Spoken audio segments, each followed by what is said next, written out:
So then I want to start to shift into adapting, digesting emotions for someone who is not in this program, like a child or another adult. So the first thing I want to run you through kind of like the key elements of the digesting emotions process. So the first part of the digesting emotions process is to identify. Step one, identify feelings. We start that process by asking, how do you feel? Again, another open-ended question. I recommend that we stay with just the 5 basic emotions to stay out of overwhelm. And those are mad, sad, glad, scared, bad. So that's step one, identify. Step two is to acknowledge. This is where, like, I would say, this is really important in the process because I know so many of us have been told, uh, stop crying or stop being sad or don't be sad. And that is not acknowledgement. That is denial. That is a way of abandoning the emotion. So instead of engaging in that behavior, we want to acknowledge, like, oh, you're feeling sad or you're feeling mad and scared. That makes sense. You can literally use those phrases of that makes sense. So we want to identify, we want to acknowledge. Also, with acknowledgement is validation. So acknowledge and validate are pretty much the same thing. You can kind of think of them in that same as the same step, but it's really of that like reflection of I see you, I hear you, I see you're feeling sad. I can feel how sad you are. I can feel how angry you are. Totally makes sense. This is also where you can ask that person, again, whether it's a child or whether it's an adult, why? Tell me, why do you feel sad? Why do you feel anxious? Tell me what's going on. And this supports the person in grounding the emotional energy.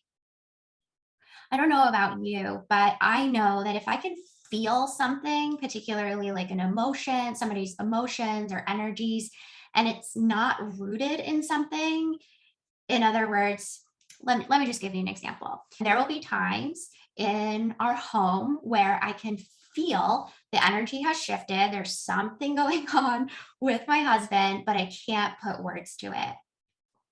And I've noticed that when he is in like some sort of emotional, energetical place and not putting words to it, I feel unsafe because it's almost going back to, if for myself, it's about going back to feeling things and not being able to put words to it and then not being validated for it. So what I've noticed is that when I can connect the dots of like, oh, this he's just feeling sad because fill in the blank, that puts makes me feel safe. So, and the same thing in our relationship with ourselves. How many times have you felt something, and when you haven't been able to connect it to something, whether it's something going on in your life or a situation, it can just kind of make you feel like what is happening. It can make us feel wonky. It can make us feel like something's taking over our bodies. It can make us feel a level of just distrust within ourselves because we haven't been able to ground the emotional energy. So this is really important, especially when it comes to supporting others in digesting emotions and starting to connect the dots.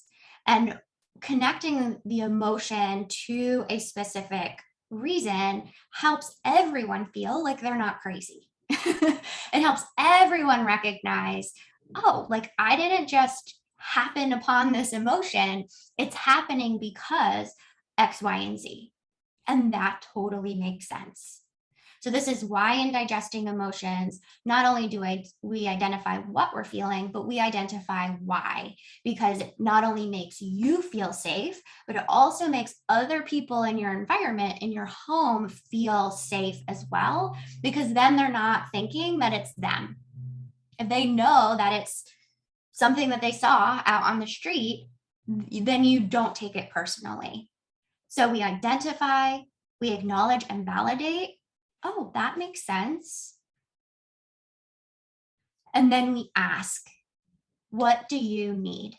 It is really important to use this question of what do you need? to not immediately come in with answers and solutions and let me tell you how to fix that. And well, for me, it was like this.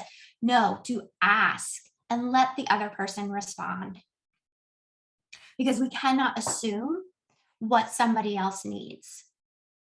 You might have an intuitive hit or you might have a sense, but that's just a really great opportunity to ask again. So you're validated in what you're going to give the person or support them with is what they need.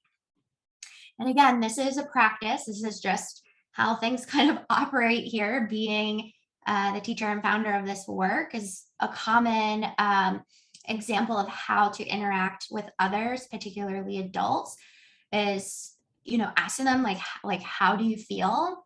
Mad, sad, happy, scared, bad, asking them why, validating that makes sense. Like, I hear you, I hear you're sad, I hear you're scared.